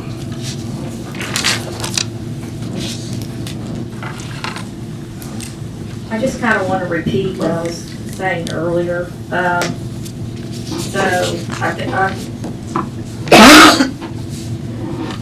The couple bars that are already open, and they're open to whatever hours, you know, they seem to be willing to have extra security or whatever, which is good. But I think in the future, that to keep our town safe and the community that we want, we need ordinances that any new bars have a regular closing time to prevent all this that comes to our community late at night. We have residents, I know there's plenty of people at the Bill I've been up there a lot, that say they can't sleep because of the cars and the tires screeching during the night. That all, I mean, we know that all comes from the people that are down there at 3 or 4 o'clock in the morning. So let's just think about an ordinance that will protect us in the future. Thank you, Ms. Jones. And also, I had looked up something, I can't find the whole thing, but getting back to what Shannon was talking about a couple of weeks ago about procedure. The Mississippi State Extension Department, where they talk about municipal law, they do recommend that in new terms, that the alderman and the mayor should adopt a procedural ordinance that they're going to follow. I mean, it could be the same that's always been done, but there may be some things that want to be different, like the agenda comes out Friday at 5 o'clock or 4 o'clock. Maybe this board would rather come out on Thursday so they have a little bit more time. Maybe things that they're gonna vote on, they would want to see completed on, say, Wednesday, to give them time to look at it, get back with the lawyer or whoever they need to make changes. So it may be what Shannon brought up about procedure. It is something that a board needs to sit and decide how they're gonna proceed in different ways. So keep that in thought for the future. I mean, maybe it's something that should have already been done. Anyway, I'm proud of how all of you are running this city. Thank you. Thank you. Thank you. Anybody else like to address the board? Bill? 15 minutes tonight, haven't Nobody from Ward 1. I want to thank each one of you. Thank you. You're doing a good job. Our heads are doing a good job. Trying to put ass behind you. I know it's hard. Keep charging. You know, this whole bars, downtown, entertainment thing, we're not Hooverville anymore. We're a big city. We annex a lot of property to the north, to the east. The line out of the budget, so many $1,000 for beautification downtown. $750,000 is 2 artworks for above the bridges. What are you putting up there at Highway 57 in the interstate? Highway 90 out by the Methodist Church? What are we doing there? Not a line item in there for beautification out east. Do we need to relook at that, please? The whole city, not downtown. Chief gonna get a hold of downtown. Give him time. He got it. Okay? Like I said, the bar owners can't control the streets. They can control parking lots. But I did provide my alderman 3 ordinances that he's working on. Have faith that he is working those. Out of whack. Totally out of whack. But he got it. I got faith that he's gonna do it. I got faith in each one of you. Okay? Keep charging. But open your eyes out east. Okay? Thank you. Thank you, Mr. Bill. Bill, I looked at those ordinances that you sent, and yeah, I did some research on them, studied them, so I think in the future, we'll be working on some of those. I know you got it. Okay. Anybody else like to address the board? All right, we'll move on to Mayor and Alderman's forum. Got, Philip, do you have anything? Who was that spoke earlier, Mr. Taylor? Was Yeah. it from Taylor? Yes. Yeah. Well, I mean, I think he did a good job and brought up some really good points. And I had done some research on it on my own. So some of the things he brought up were really great ideas and ideas that I think I would like to implement. So over the next few weeks, we're going to be working on this problem, and we're going to get it fixed.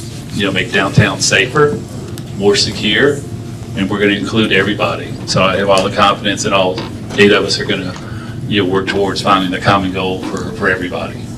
So that's all I have. Thank you, Dave. 2 things. One, we discussed putting together some committees for ordinances, and I believe, is it city plan or city plan? UDC and UDC. City ordinances. And city ordinances, and I think we need to get on the ball on that, get that going. This could be a big part of this. And the only thing else I ask is, I was talking to a business owner today downtown, and they were wanting to know at what point we're gonna put some parking signs for the parking garage. They really need some parking spaces. I mean, they need to let people know that it's available. Well, right now, we are still working on the MOU for the parking garage with the city, so that should be on our next agenda. Okay. We did get the appraisal back, so that will be coming up at the next meeting. And then we can move forward with purchasing, signage and all of that. I definitely want to get finished with the MOU before we. She said there was a lot of activity down there at that end of the street with the Arts Festival this weekend, and that, they were glad to see it, that some activity had moved down Government Street. Well,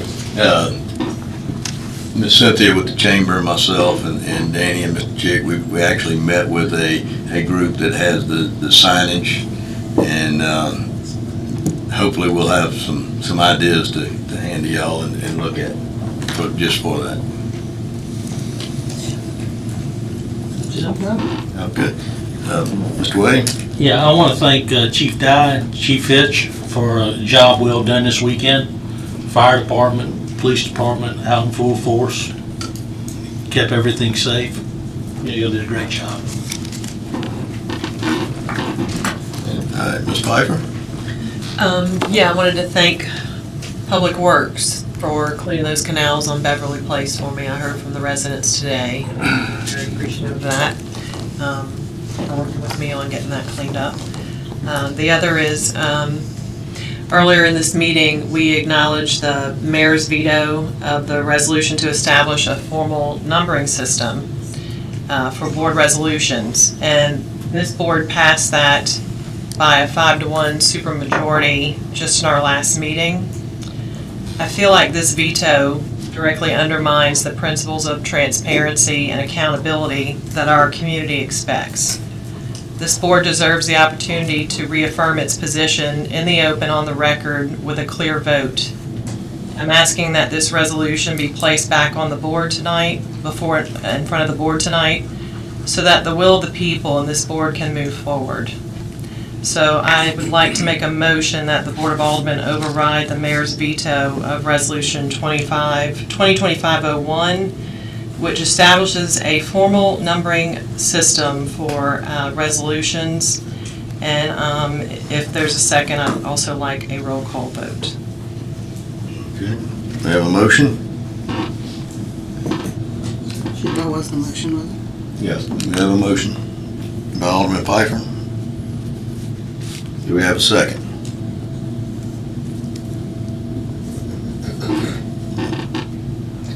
Okay. Motion dies of lack of a second. You have anything else, Ms. Pfeiffer? That was it. Okay. Alderman Blackman? Did we need to address the revised resolution? Well, I was Keeping the numbering system? I was gonna handle that under there, but you can go ahead. Yeah, go ahead. I'll let you handle that. I have a couple things. I need to read a quick paragraph of an agreement that we have every year with Hancock Whitney Bank, cruising the coast for the use of their parking lot. I need to make a motion that we accept this agreement. It reads, "The right of use agreement dated August 6, 2025 is between Hancock Whitney Bank, a Mississippi State chartered bank, and the city of Ocean Springs. For purposes of this agreement, the definitions of Hancock Whitney and the city of Ocean Springs shall include their representative successors, assigns, officers, directors, shareholders, partners, members, tenants, employees, agents, contractors, subcontractors, guests, customers, patrons, well-wishers, invitees, laborers, suppliers, materialmen, and other participants of the city of Ocean Springs event cruising the coast. And the cost of this is $1 to the city." I second that, Rob. Okay, we have a motion and a second. Motion by Alderman Blackman, second by Alderman Wade. All in favor? Aye. Any opposed? The other thing is, somehow in the shuffle back in June, we let a moratorium we had go on apartments and multifamily dwellings. And I'd like to ask our attorney to look at getting us something to put that back in place for our infrastructure concerns, particularly out east. We've got a lot of lift stations at capacity or right at, and we need to address those as well in the near future. Drainage issues as well, so I'd like to look at putting that back in place. So my instructions are clear. You want that for the next recess meeting? Correct. Hey, Rob, we also need one of those for the Peter Anderson Festival of Hancock Whitney Bank. Yeah, there'll be a second one brought in, I believe, for that. Is Will that that be right? a second, or do we need? Oh, they're both. I only have one. It'll be fine, we can put it on the next, Okay. there's So time to that put was on a another separate one agenda. that you have? That was for cruising. Both of them, I think, are in the, Okay, that one was just for cruising, correct? This one's just for cruising. The next one will send it to me and I'll put it on the agenda. Do we need it before the next meeting? For Peter Anderson. Well, let me Next just do meeting, this. Let me just- September. Look, we've already got the document, it's, I think it's in Bobby's office. Peter Anderson. No, there are two on here. Oh, are there? Okay, well, So- I'm not gonna read all that again, but the same statement, I'll make a motion, same deal, $1 rental for that property for Peter Anderson as well. Rob, do we need to vote on that? Yeah, that's a motion. We got a second by Alderman Wade. Discussion? You got discussion? No, something else. Okay. All in favor? Aye. Okay. So Rob, you mentioned about the apartments. Somebody had mentioned to me that potentially somebody could come in and do townhomes and just, turn them right into apartments. Is there any way, or do we think we need to add townhomes in where we're not overburdened? I think multifamily covers. Yeah, that is a whole separate, townhomes and apartments apartments are gonna be designed differently than a townhome. But what I'm saying is that, you can see they could come in with, say, 75 townhomes, it's the same thing as apartments. David, if you could look into that and see how it needs to be worded, but I think I said multifamily. The moratorium's for multifamily, not for apartments. That should cover. Yeah, okay. Well, you could just see if somebody came in, they built townhomes, then could they turn them into apartments a year later? Typically not, because townhomes are like a single vertical dwelling where apartments are like 3 floors. So there would be a lot of structural redoing to turn townhomes And into. apartments are sprinklered and the whole 9 yards, so. So it's not Okay. typical. Well, it just seems like something that, again, we're putting a moratorium on apartments. I think it's a Why would- multifamily The multifamily moratorium, which covers apartments. There's no way we could, Well, I mean, the attorney's gonna review and bring Okay. it back to us, so it was not a motion, he just asked the attorney to bring it back, so he Right. can review that and bring that back to us. well, quite honestly, what I'd heard is somebody said, well, if we can't build apartments, we'll just build condos. Or, I'm sorry, Condos. townhomes. Okay, yeah, if you'll just look into it, David, maybe there's something something we could look into to keep them from, coming in and just building townhomes if that's not what we want. That's it. Rob, is that all you have? Yes. All right, Julie, Ms. Messer? I just wanted to thank Ms. Lori Garcia for the excellent job you're doing in communicating with the public online and keeping everyone appraised. I appreciate you and glad to have you on board. I will follow that also. She has very much been pleasant to work with and handling a lot of tasks, and we're thankful to have you on board. Thank you. Mr. Henn? All right, I'd just like to thank the city staff and everything for all the time that y'all put in, the police department, fire, and also for our city residents coming out and speaking at tonight's meeting so passionately, so thank y'all. Bobby, I do have one more thing for Alan. Go ahead. Quit taking people's trash cans. I should have had it with the trash.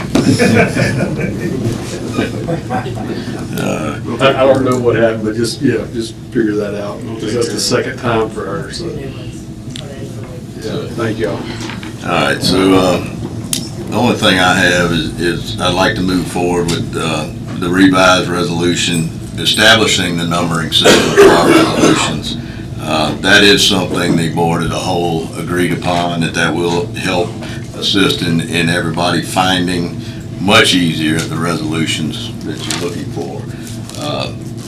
The veto that I was asked why I did the veto and what my reasoning was for the veto.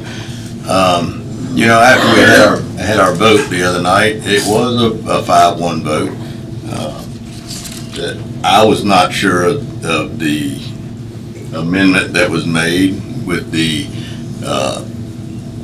sponsoring of the bill and putting your name across the top of a resolution, which I'd never been a part of, and I don't know of a municipality in the state of Mississippi that does that at all. There's very few that actually have the numbering system, but I think the numbering system is going to be nice. I feel like a resolution is a board action as a whole, and that's the way it needs to stay. I don't think we need to put individuals' names on top of it. So that, I had my own doubts when the motion was made. I did not veto it right away. I did my own research, and I reached out and asked other municipalities what they did. In the meantime, there was a memo put in our agenda, and that memo said that there was 3 cities in the state that do that. Well, I did make a phone call to those 3 cities, and none of the 3 do that. So that, still, I don't know of a municipality in the state that does sponsoring on the resolutions. So the numbering system as a whole, I think this board appreciates that. And Alderman Pfeiffer, I really think that is a step forward with the numbering system, and I think it's going to come in handy. As far as the sponsoring, I do not think that's something we need to start. And I feel like what we have speaks very clearly, you know, the way it's addressed in the agenda and the way the vote is recorded in the end of the resolutions. Most of those have the votes in those resolutions. So with that being said, I would like to entertain a motion to adopt the resolution, the original resolution that was drawn without the amendment of the sponsorship being added to it. So if anybody would like to make that motion, That's actually not the original resolution. It's always had the sponsor line.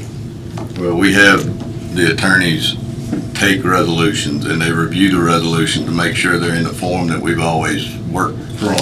No, I'm And just that's saying that we ended what up you're with. presenting is a new version, since I had No, written the original.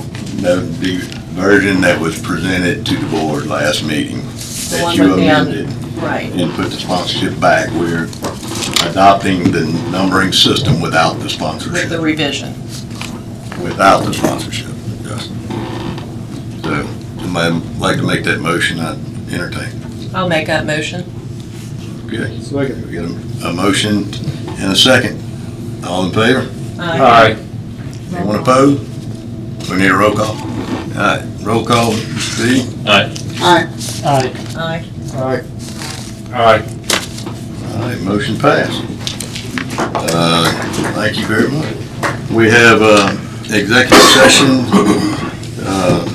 Is there a motion to go into closed session to determine the necessity of going into the executive session? So moved. Is this still needed? We have a litigation update Okay. and a couple other matters. Okay, we got a motion by Alderman Hinton. Second by Alderman Wade. All in favor? Aye. Okay. How you doing? Good to see you. Glad you're here. Huh? Everybody, that's what lawyers do, man. I won't blame it on Jeff. What's that? How you doing? Oh, no. Where'd you go? Actually, it's fine. How you doing? Good to see you. Hey, how are you? You went to Nashville? Dad. Yeah.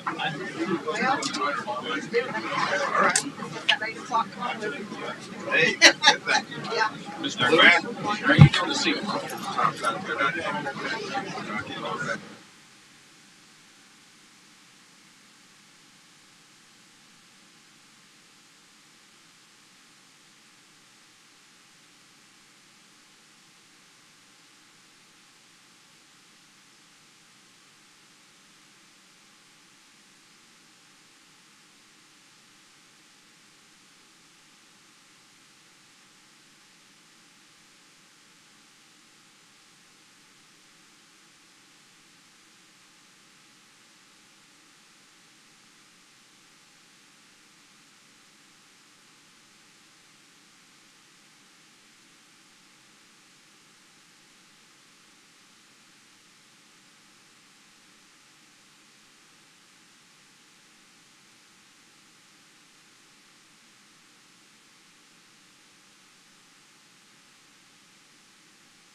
All right, I have a motion to stay in executive session for a litigation update on Fisher, Garriga, Soche, Dito, Clark, and Wynn existing cases, a new case for Gregory Dixon II, announcement of franchise agreements in the new annexed area, and negotiation of contracts with AT&T, Sparklight / Cable One, C Spire, Centerpoint / Delta Utilities, and Singing River Electric, the Michael Butler lawsuit, and an update on Rosenberg versus Ocean Springs, and an update on Securus. Motion made by Karen Stennis, seconded by Matthew Hinton, and passed unanimously.